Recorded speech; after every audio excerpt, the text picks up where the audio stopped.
তিথি, আপনি যেহেতু এখন সরকারেও আছেন, আপনার কাছে আমার প্রথম প্রশ্ন হচ্ছে যে ৮ আগস্ট যখন এই অন্তর্বর্তীকালীন সরকার গঠিত হলো, তারপরে প্রায় ৪ মাসের মতো হতে যাচ্ছে, এই সময়ের মানবাধিকার পরিস্থিতি নিয়েও কিছু সমালোচনা তৈরি হয়েছে, বিশেষ করে সংখ্যালঘু সম্প্রদায়ের উপর নির্যাতন।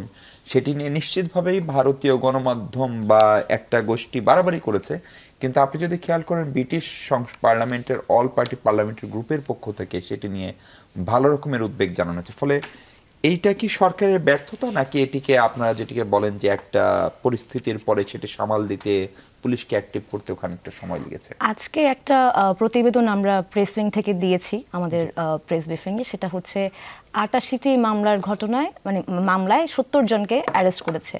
এই মামলাগুলোর মধ্যে আমার এখন নিশ্চিতভাবে মনে নেই, কিছু মামলা হয়েছে ৪ আগস্ট থেকে ২২ আগস্ট পর্যন্ত। এই ৪ আগস্ট থেকে ২২ আগস্টের যে রিপোর্টগুলো, সেই রিপোর্টটা আমরা পেয়েছি হচ্ছে হিন্দু বৌদ্ধ খ্রিস্টান ঐক্য পরিষদ থেকে।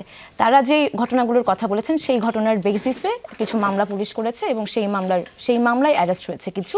এবং এরপরে অক্টোবরের ২১ তারিখ পর্যন্ত যে কয়টা মামলা ছিল সে কয়টা মামলাতে বাকি ৩৫ জনকে অ্যারেস্ট করা হয়েছে।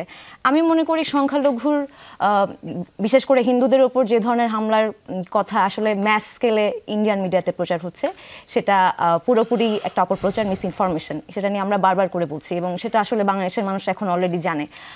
প্রধান উপদেষ্টা যে দুটো মিটিং করেছেন, রাজনৈতিক দলের সাথে মিটিং করেছেন, বিভিন্ন ধর্মের প্রতিনিধিদের সাথে মিটিং করেছেন, সেই মিটিংয়েও আসলে এই কথাটা উঠে এসছে বারবার করে যে একটা ম্যাসিভ স্কেলে মিস ইনফরমেশন ছড়ানো হচ্ছে। এবং আমি একটু মেনশন করতে চাই এই জায়গাটাতে যে ধর্মীয় নেতাদের সাথে যে মিটিংটা ছিল, বিভিন্ন ধর্মের প্রতিনিধিদের সাথে, সেখানে ওনারা একটা বলেছেন যে আমরা আসলে কোনো ধরনের হামলার শিকার বা সহিংসতার শিকার হইনি, কিন্তু এক ধরনের আশঙ্কা আমাদের মধ্যে আছে, এক ধরনের ভয় আমাদের মধ্যে আছে। ভয়টা কীরকম?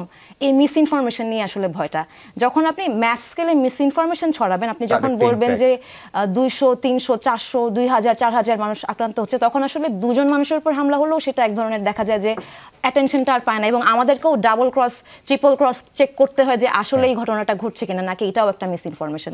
তো এই জায়গা থেকে একটা অসুবিধা আসলে তৈরি হচ্ছে।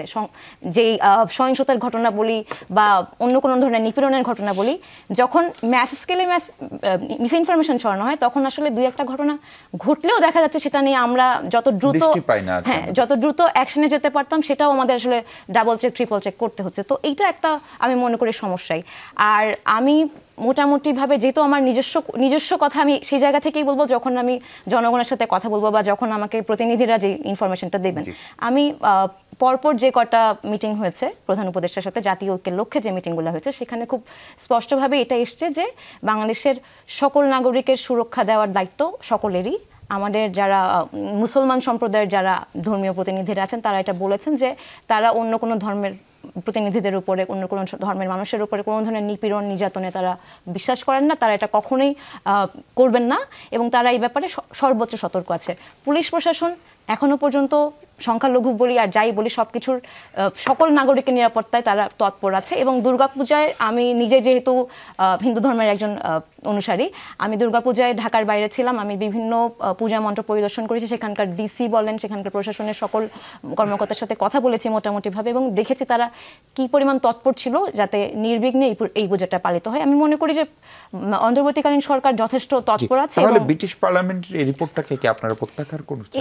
এই রিপোর্ট নিয়ে অলরেডি কিন্তু আমরা কথা বলেছি, এবং এটাও আমাদের কাছে মনে হচ্ছে যে পতিত স্বৈরাচার যে বিশাল অ্যামাউন্টের অর্থ পাচার করে দেশের বাইরে নিয়ে গেছে, সেটাকে তারা ইনভেস্ট করছে আসলে আমাদের এই সরকারকে অস্থিতিশীল করার জন্য, এবং দেশের পরিস্থিতি খুব খারাপ, এই ধরনের এক ধরনের প্রচারণা তারা করতে চাচ্ছে। আচ্ছা তিথি, আমার খুবই একটা সরল প্রশ্ন, মানে ধরেন এই কয়েকদিন আগে, মানে এই ২৪-এর নির্বাচনের আগে যিনি সরকারের, ওই সময়ের সরকারের তথ্যমন্ত্রী ছিলেন ডক্টর হাসান মাহমুদ, পরে পররাষ্ট্রমন্ত্রী, যখন টিআইবি বা আন্তর্জাতিক কোনো সংস্থা বাংলাদেশের বা সরকারের বিরুদ্ধে রিপোর্ট যেত, তাদের যে রেটরিক বা যেভাবে কথা বলতেন, আপনারা বা আপনাদের পুরো সরকার কি একইভাবে কথা বলছেন? আমরা মনে করি আমরা যথেষ্ট ভালোভাবে কথা বলছি। আমরা প্রতিটা, আপনি নিশ্চয়ই খেয়াল করেছেন যে আমাদের প্রেস উইং এর প্রতিটা সদস্যই কিন্তু ইন্ডিয়ান মিডিয়ার সাথে প্রতিদিনই অন্তত ৩ থেকে ৪টা টকশোতে তারা কথা বলছে, যেভাবে কথা বলার প্রয়োজন সেভাবে আমরা কথা বলছি। এবং আপনি জানেন এই কয়দিন আগেই ভারতের পররাষ্ট্র সচিব এসেছেন, তার সঙ্গে গতকালকে এসেছেন, এবং তার সঙ্গে যে মিটিংটা হয়েছে প্রধান উপদেষ্টা, সেখানেও প্রধান উপদেষ্টা খুব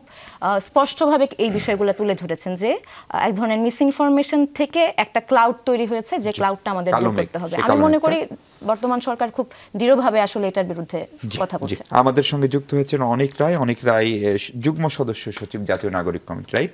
অনেক আপনাকে স্বাগত এবং দুঃখিত আমাদের অফিসের সামনে জ্যামের জন্য বোধহয় আপনার দেরি হলো। আপনার কাছে আমার প্রথম প্রশ্ন হচ্ছে যে আজকে মানবাধিকার দিবসে একটা বড় সমাবেশ হয়েছে, আমরা এই তুলিয়াপাদেরকে অর্থাৎ মায়ের ডাক তাদেরকে আয়োজনগুলাও করার তারা সুযোগ পেত না, সেখানে গিয়ে নানা